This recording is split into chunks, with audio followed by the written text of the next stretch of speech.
Welcome back to LexTalks Legal Topics Simplified, Yes. where we uh, you know, break down these complex legal topics into those bite-sized pieces that everybody loves. Uh, And today we are diving deep into something that is absolutely crucial for any aspiring lawyer in India, Yeah. the rights, duties, and obligations of bankers and customers. It's really fascinating how this seemingly simple interaction at the bank actually has like layers of legal complexity to it. It really does. It feels like something we just take for granted. Uh, We all use banks, but I don't think we often think too much about the laws that are actually governing those transactions. Exactly. And for you guys as future legal eagles, understanding these nuances can be a real game changer. Yeah. It could be the key to, winning a case or advising a client effectively. For sure, for Yeah. sure. Okay, so let's start with the basics then. Okay. What exactly defines a banker in the eyes of the law? Right. It's got to be more than just someone who works at a bank. Right. Yeah, you're right. It's not just about the job title. Legally speaking, a banker is defined by the functions they perform. Okay. The traditional definition highlights three key activities: Okay. accepting deposits from customers, honoring and collecting checks, Uh-huh. and then crucially, the lending of money. So it's not just about safeguarding the money, it's about actively participating in that flow of funds. Exactly. Okay, that makes sense. But what about the other side of the coin? Yeah, The customer. right. Is it as simple as I walk into a bank, I'm a customer? Not quite. There needs to be a recognized ongoing relationship with the bank, Okay, not just like a one-time transaction, like if you just exchange currency. gotcha. It's more like, think of it as a series of transactions, a pattern of engagement that establishes a deeper financial connection. Interesting. So it's about building that connection through regular interaction. Exactly. Now, I'm gathering that this banker-customer relationship isn't just a one-size-fits-all situation. Right. It seems like it can take on different legal dimensions depending on what's happening. Absolutely. It's multifaceted. It's like a prism with different legal facets depending on the specific transaction we're talking about. Right. This is where things get interesting, legally speaking. Okay. For example, when you deposit money into your account legally, you become the creditor. Okay. The bank owes you that money back. What? They're the debtor in this scenario. Wait a minute. Really? Yeah, That's kind of mind-blowing. I always assumed the bank held all the cards in the relationship. it all comes down to the specifics of the transaction. Okay.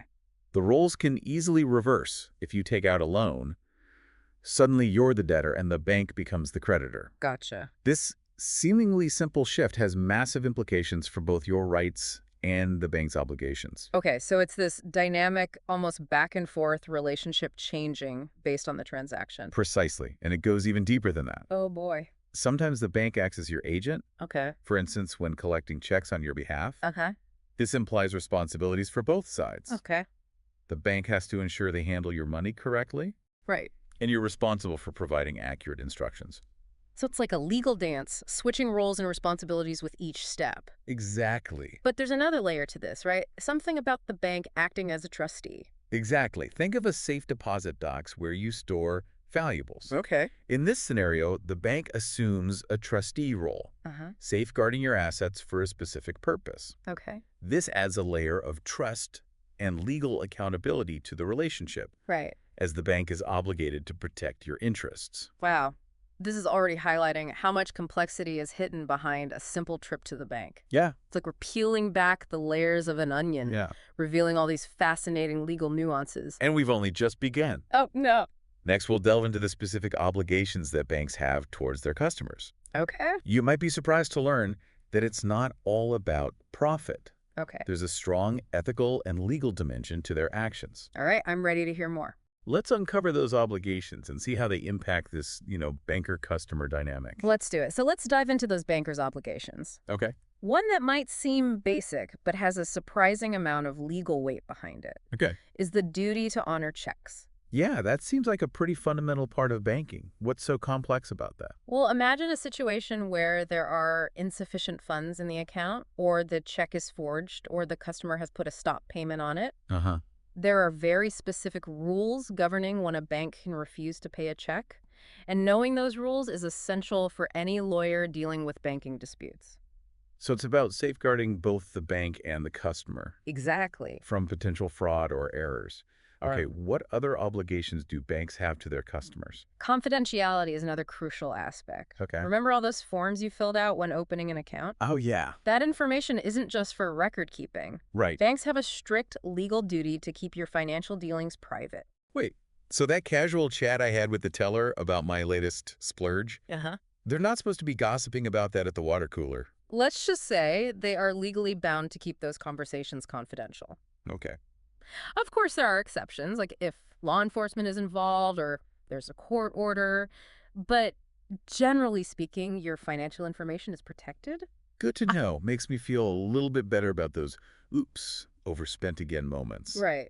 But let's be real, banks aren't just benevolent protectors. Right. They have their own interests to look after too, Yeah, right? absolutely. What about the banker's rights side of things? Banks need mechanisms to protect their financial well-being, and that's where bankers' rights come in. Okay, One interesting concept is Lien, right. which allows the bank to hold onto your property until you settle outstanding debts. Okay. For example, if you have a loan and a safe deposit box at the same bank, they could technically refuse to let you access your box until the loan is paid off. Hold on, that sounds a little intense. Are there any limits to this lien power? Don't worry, there are legal boundaries. Okay. Certain items are exempt, and the bank can't just seize whatever they please. Right. They have to follow due process. Wait. But it's an important right that allows them to mitigate risks and ensure their loans are repaid. Okay, that makes sense from a business perspective, even if it sounds a bit intimidating. Right. Are there other bankers' rights that we should have on our legal radar?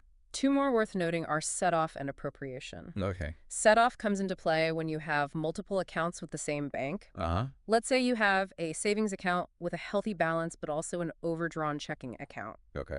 The bank has the right to set off the debt in your checking account by taking funds from your savings account, Oh! even if you haven't given them explicit instructions to do so.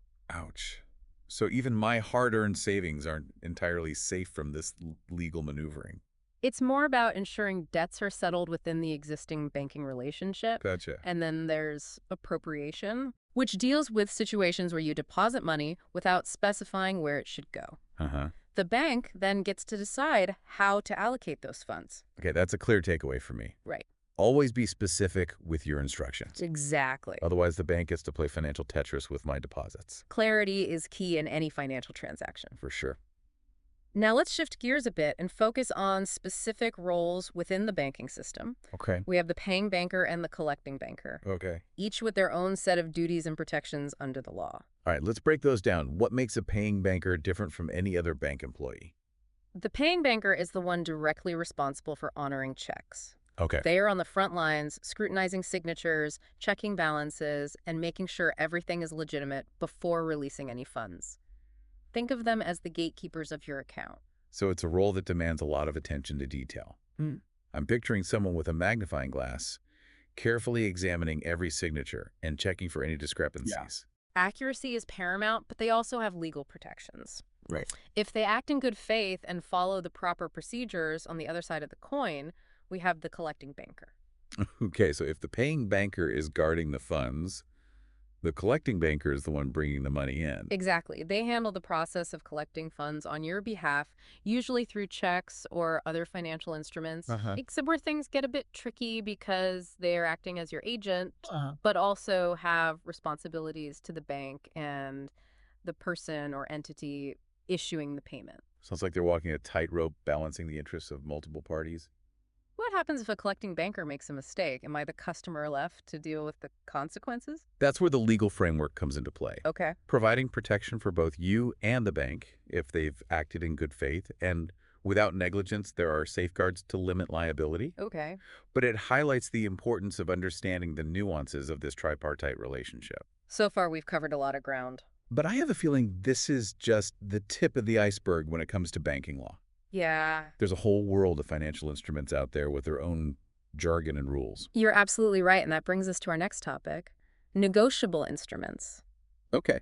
Get ready to unravel the mysteries behind terms like bills of exchange and promissory notes. All right. These might sound intimidating now, They do. but they are essential tools you'll need to master as legal professionals. Bring it on. It's definitely more exciting than reading those dry textbooks. All right, let's unpack these negotiable instruments. They sound like something out of a spy movie.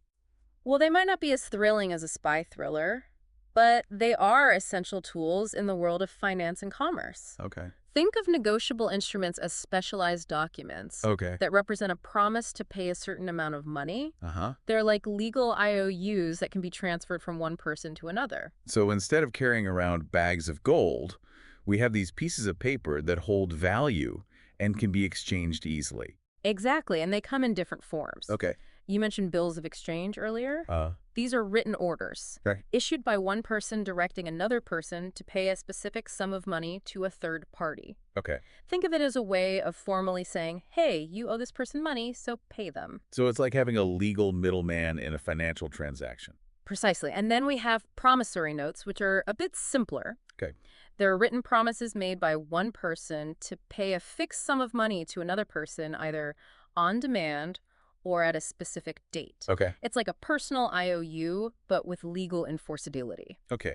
I'm starting to see the distinction. Bills of exchange involve three parties, Yes. while promissory notes are more of a direct agreement between two people. Exactly. But why are these instruments so important from a legal standpoint? They're crucial because they facilitate commerce and make transactions more efficient. Yeah. Imagine if every time you bought or sold something, you had to physically exchange cash. Yeah. It would be incredibly cumbersome. Negotiable instruments streamline the process, allowing for smoother financial flows and creating a clear paper trail, Okay. which is essential for legal accountability. That makes a lot of sense. It's all about simplifying transactions while ensuring that everything is legally sound. But how do these instruments actually work in practice? Do I just hand them over like cash? Not exactly. That's where the concept of negotiability comes in. Okay. These instruments can be transferred or negotiated from one person to another through endorsement. Endorsement like signing the back of a check. Precisely. It's a way of legally transferring ownership of the instrument by endorsing it. You're essentially saying, I'm passing on my right to receive this payment to someone else. So it creates a chain of ownership with each endorsement adding another link to the chain. Exactly. And this chain can be quite long and complex, especially in international trade. Wow. But it's what makes these instruments so versatile and powerful. Okay. Now, we can't talk about modern banking without touching upon internet banking, Yeah. which has revolutionized the way we handle our finances. Absolutely. It's made banking so much more convenient. Right. But I imagine it also brings up a whole new set of legal questions Yeah, regarding security and liability. you're spot on. Yeah. When you're banking online, you're entrusting your personal and financial information to a digital platform. Right. This raises concerns about data breaches, unauthorized transactions, and even the validity of electronic signatures. So while internet banking offers this incredible convenience, it also demands a heightened awareness of those legal implications Absolutely. and the need for enhanced security measures. Precisely, as future lawyers, you'll need to stay ahead of the curve, understanding how technology is shaping the legal landscape of banking. Yeah. The core principles we've discussed today, rights, duties, obligations, Mm-hmm. they all still apply, but the context is rapidly evolving. So it's not just about knowing the established rules, it's about adapting those principles to the digital age. That's the essence of being a good lawyer, applying legal principles to new and emerging situations. Well, this has been a truly insightful deep dive. It has. We've covered so much ground from those fundamental definitions of banker and customer to the complexities of negotiable instruments Yeah, and those challenges posed by internet banking. absolutely. What stands out to you as the most crucial takeaway for our listeners, particularly those aspiring legal minds out there? I think for me, it's realizing that even seemingly straightforward transactions, like depositing a check or taking out a loan, are underpinned by this complex network of legal rights and obligations. Right. Understanding these principles is essential for anyone navigating the financial world, Yeah.